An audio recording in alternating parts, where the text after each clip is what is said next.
House of the Dragon showrunner Ryan Condal has finally addressed the now-deleted blog post in which George R.R. Martin publicly critiqued the series, and it's clear the feedback stung. Martin's post, titled "Beware the Butterflies," briefly lived on his Not a blog last September before vanishing, but not before fans copied, archived, and dissected it. In it, Martin took issue with creative liberties the show had taken, particularly the accumulation of seemingly minor changes that, in his view, have snowballed into something bigger, something emotionally untrue to the story he wrote. Among his complaints was the exclusion of Prince Maelor Targaryen during the brutal blood and cheese sequence, which he argued fundamentally alters the trajectory of Helena's arc.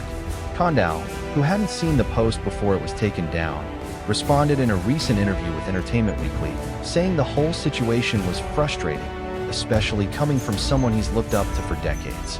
"It was disappointing," Condal said bluntly. "I will simply say I've been a fan of A Song of Ice and Fire for almost 25 years now, and working on the show has been truly one of the great privileges of not only my career as a writer, but my life as a fan of science fiction and fantasy." George himself is a monument, a literary icon in addition to a personal hero of mine, and was heavily influential on me coming up as a writer.